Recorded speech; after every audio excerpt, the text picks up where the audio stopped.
afternoon. We're back out in the garden again today. I got the old 2000 gas Ford out, and I'm actually, right now, we're going to skip a step. I was going to put out some lime, but upon checking my pH levels, my pH seems to be in a good spot, so there's no use in me liming at this point.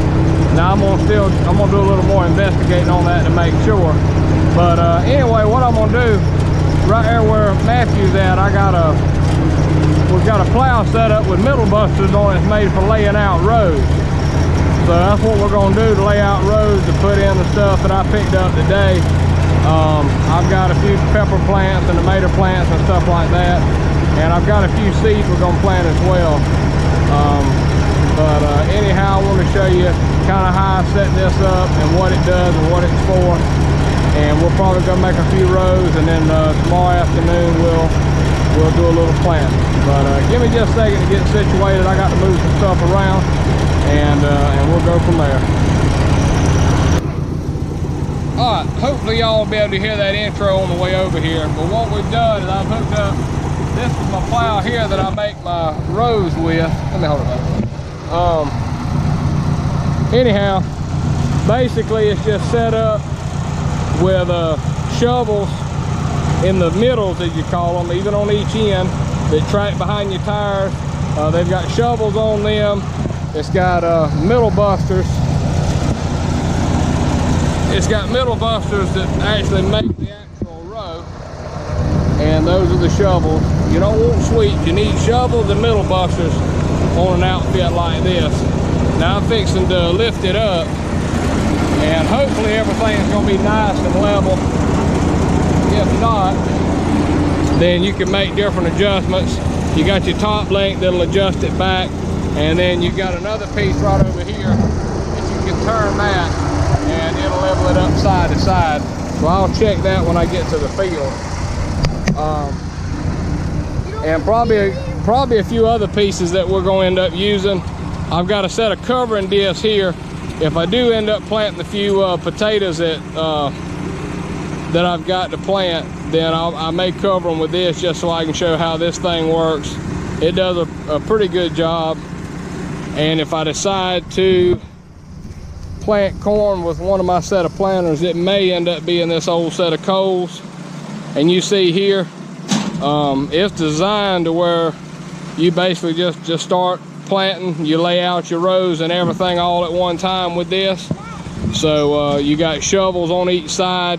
You do have a sweep in the middle, and you got shovels in the front instead of the middle busters, and that's just all that's required for this.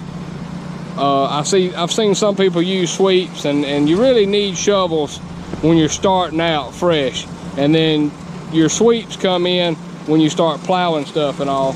So hopefully everything's gonna do pretty good, and I'll get to demonstrate some more of this. But anyhow, let's go and see if we can't lay off some rows. And what this is gonna be for is for my stuff that I bought today that's already been started, the plants that's already been started growing, and even the stuff that I'm just gonna use, either plant by hand or with a hand transplanter, or just hoe in the seeds. This will give me a good base to start, and if it's something I want to plow later on, they'll be in nice uniform rows, and I can use my 2-row plows to plow everything with, and to add fertilizer and all kind of good stuff. So let me get over to the field and we'll get started. All right, here we go. We're fitting to lay off everything. My plow's sitting right, it's level. Everything's good. Now your first pass is probably your most important, just because this is going to lay everything off. You need to be good and square and straight to get everything just right. Now I'm going to say, and like I've got this bend in it, I'm going to take that bend out. I don't want to be doing any bending. I want to try to make good straight rows, because this is going to lay out the way it's going to sweep across the field. So I mean, you can just kind of, line yourself up with a point, you kind of look at everything, And I'm gonna be going in first gear. This one don't have any low gear. This just got regular first, second, third, and fourth in reverse. Now I'm gonna let this down. And when you don't want to bury it to the goozle, you just want to ease it down. Just ease off, and there's no use in getting in a hurry.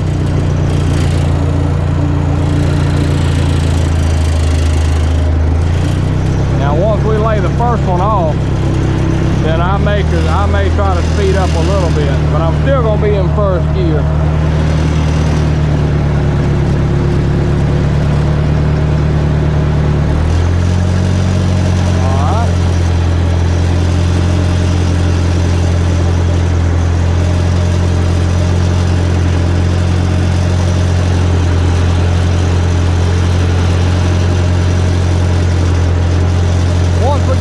Everything's pretty well in the clear. And once we turn around, we'll have us a ditch to ride in.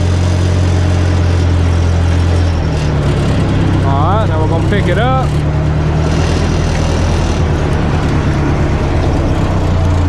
We're going to spin it around, and there's the rows we've made.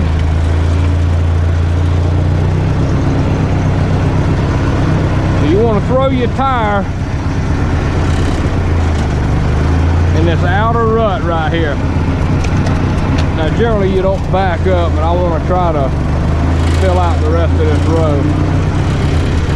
But I'm going to go ahead and let my plow down, put it back in first gear, and now we're going to stay. And you want that tire, whichever way you're going, you want to keep this tire in that rut, this outside rut. And that is what I've always referred to, or has been called your middle. That's one of your middles. So you've got your outside edge, then you got a row, then you got a middle, then you got a row, then you got a middle, then you got a row. So on and so forth out in the field. And you really, when you're doing this, you really got to pay attention. And a lot of time I'll mark my rows, especially when I've got extra help, or if I'm just trying to be in a hurry and there's no use in being in a hurry. I'll make sure I mark all my rows, because if you end up planting a middle, then it just kind of messes everything up. Alright, now we're going to pick up. Same deal here. Just spin it right around on a dime. Come back in. Throw it in there, ease it down.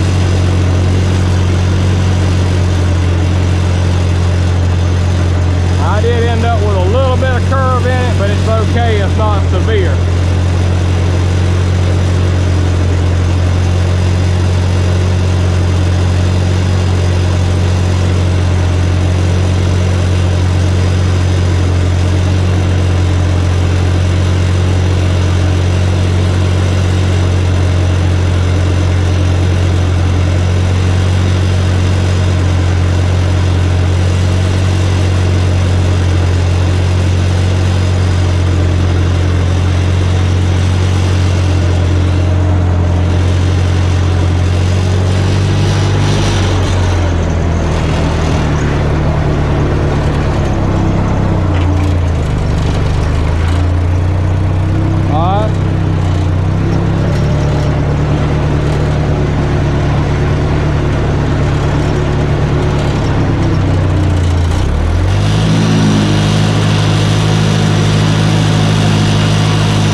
Manipulating this ground the way we want it, so that we can make our roads. All my potted plants, I'll go back, and right in the middle of the row, I'll set them down in there, and it gives you plenty of dirt to rake to them.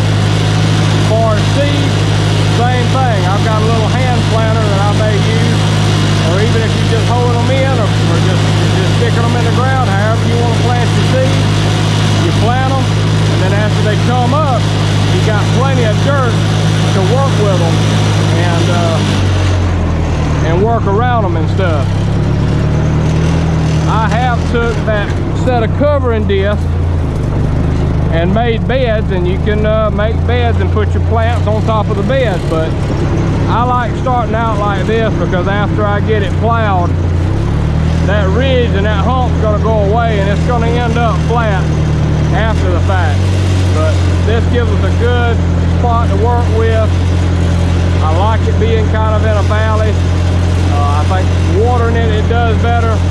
It just, everything is just better. It's a lot more easier to fertilize. And like I say, after the plants come up good and it's time to plow them and get this grass out of the middle, especially if you use I'm drawing a blank now. My first plowing takes the dirt away, and you use a set of G-Whizzes. So we'll come through with that G-Whiz, and it knocks that hump down. And then the second plowing, you use your sweep, and we'll come back, and it'll put the dirt back to it. All right, I finally got my rows made out what I need. I do have a little curve in them, but it's fine. It's not that big a deal. No, that's a camera. Wow. Anyway, we're gonna get started doing our transplanting, and God, we're about to run out of time again today. But anyhow, I got some pepper plants, tomato plants. Trying to think if there's anything else. Just a bunch of different pepper and tomato plants. Yeah, that's all I've got as far as transplanting stuff. Everything else I'm gonna do from seed, but we're supposed to get a little rain tomorrow, so I'm gonna try to hurry up and get these in the ground. Yeah, go ahead and get everything. But and the hoe at the back of the truck. But anyway, this is an antique transplanter. We've just had it a long time. Not sure how old it is. It's probably at least 100 years old. If you've got one, hang on to it. If you can find one, buy it. They're really nice to have. They work really well. Now some of these bigger plants, I'm not going to be able to run through it because you stick the plant through the chute and you stop it in the ground and it kind of plants it, and then you can kind of cover it up. And you're supposed to put water in here.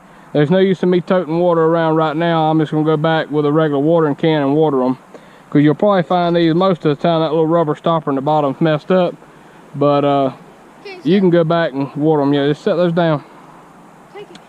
So anyhow, I'm gonna try to get my rows marked off because it all just looks like squiggles. But these deeper cuts are gonna be our rows. So let me see if we can keep the dog from messing with our plants. But anyhow, I'll be right back in just a second, and then I'm gonna get rolling with it. All right, good morning. We are bright and early today. I'm gonna try to do a little bit of push planting. I've got one of these Earthway seeders that I'm gonna be using. I'm not really planting enough seed to bother with getting out a set of big planters at the time. Maybe after we're supposed to get a bunch of rain today, and if this doesn't wash everything out, then maybe I'll be able to come back and we might do some field corn. I'll do another spot, do some field corn, and so I can demonstrate the planters and stuff. But anyway, I'm gonna get out here with the push planter. We worked until late yesterday afternoon, on in the dark, trying to get our plants in the ground, and I had to run a sprinkler out there to just get them watered for the time being. But I'm gonna go ahead and plant some sweet corn. I actually had this since last year, so I'm gonna mix it with this year's seed. To know the truth, it's probably all the same anyway, but it should be in good shape. So anyhow, let me get this thing checked out. You want to make sure get your plate in there right, get the right one for the crop that you're doing. It just snaps in, and then as you turn, the belt turns it, it picks up the seed and then puts it down that chute. It's always good to just put a few kernels in, make sure it's coming out like it's supposed to, because a lot of times if you've been letting it sit, then you'll get trash will build up in the thing. Or not trash, but like cobwebs. So let's see. Alright, and it's got to be stopped up because nothing is coming out. Alright, I got my cedar all cleaned out. I just took me a small scrub, like a vine, and just ran through it, and there was a cobweb in it, and that was holding my seeds up. But anyway, there's the stuff that we finally got in last night. The kids got out here and helped me, and we just laid the plants down in the rows, and then we covered them up really good, and I went back and actually hoed the rows down and tightened them all up real good, and ran one of the sprinklers out temporarily. I've got some stuff I've got to do with this, just because when you put them in the ground, you need to water them. Now, we're supposed to get a bunch of rain today. You can see the clouds moving. It's an absolutely beautiful morning, but about 12 o'clock today, we're supposed to get a bunch of rain. So I'm gonna go ahead and probably start on some of these rows and work this away, because I usually put my corn a little higher up the hill, and because I generally just depend on the rain to take care of my corn and stuff, and then I'll run my sprinklers on my peppers and tomatoes and squash and cucumbers and stuff like that. So anyway, let's get started with this right here. We'll get up here and find us a row. Now I'm gonna end up making more rows on up the hill, but I stopped here just so we could get started. Last night I ran a few more sets of rows. So the way that you want to look at this is that's one of your middles. This is a row, middle, this is a row. So we're gonna start right here. And I'm gonna just carry this extra bag of seed with me if I start to run out.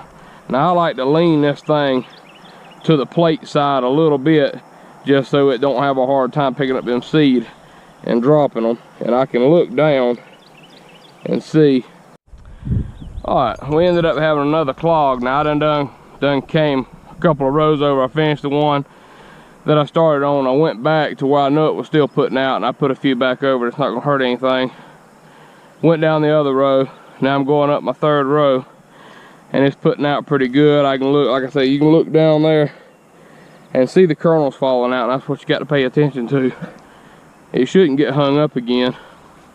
And these little earthway cedars are real neat. They actually make a little hopper that mounts on here where to put out a little fertilizer too. But I'm gonna go back and just spread my fertilizer, the little bit that you put out when you plant, by hand.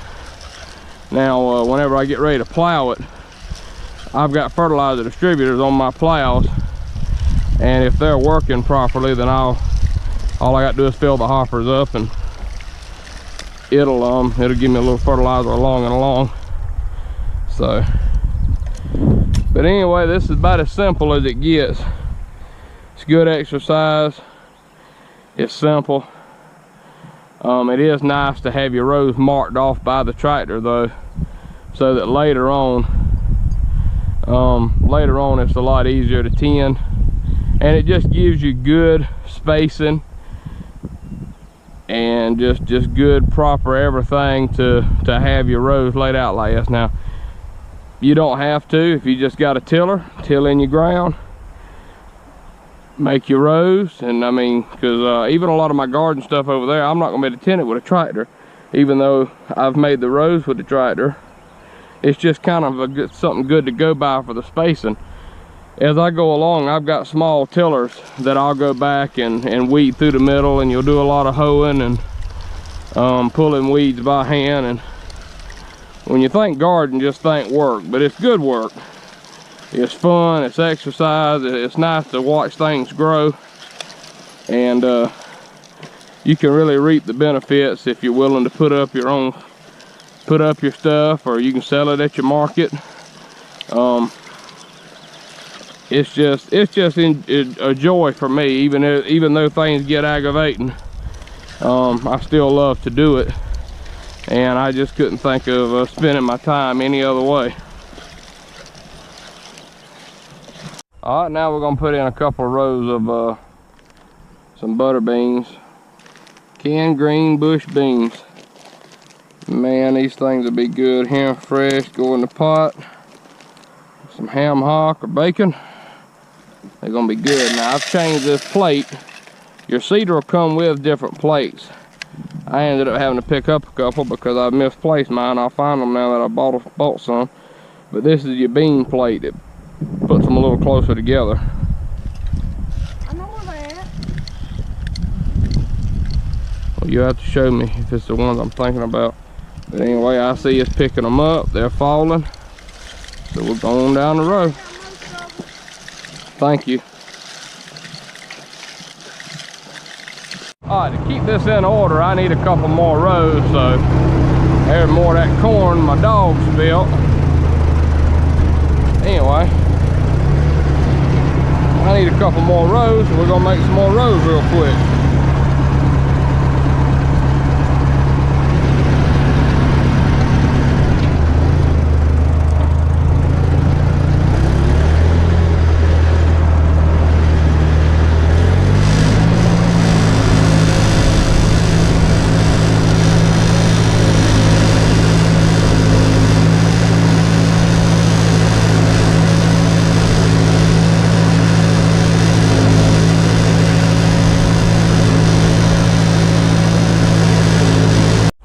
All right, just that quick, marked off 4 more rows. So what I'm gonna do, I'm gonna come over 2 more rows with my butter beans, which will give me 4 rows of that. I got 4 rows of corn, and then I'm gonna put in some pink eyes or purple hull peas, and I'll end up should have enough to do 4 good rows of those. And then later on, I'll mark off some more stuff up here, and like this sweet corn, and even your peas or whatever, you can plant your one batch, plant some a few days later, and then it don't all get ready all at one time, because if you plant all the sweet corn, a bunch of sweet corn at one time, you're really gonna have to work yourself to death trying to pick it unless you really got a lot of help. And around here, I'm lucky to get help. My youngins did help me yesterday with the plants, but that's a rare occasion sometimes. But anyway, you can space out your stuff in time so that you can have a batch to pick now, get it, have time to get it put up, and then you have a few days to get the other put up. All right, now we're gonna do our 4 rows of purple hulls, and we'll be good to go. We'll let the rain come and hope it ain't so much that it washes everything away. I know it's gonna be a pretty good gully washer, so maybe it won't be too bad. And I've noticed this thing really puts out a lot of seeds, so I'm gonna have to scoot it down this row. But the only thing you can use is that pea and bean plate that I know of in this one. But it'll be okay for it to be thick, because I'm really not planting no more than I can water as far as on this side. But anyhow, we're gonna get it, and I appreciate it. And this will probably conclude this small segment of the garden thing. We're gonna let the rain come and see what happens, and Max. if it don't wash away my plants. He's okay, baby, just don't let him get you dirty. If it don't wash away my plants over there, we'll be good. If it does, then we start over. But I appreciate it.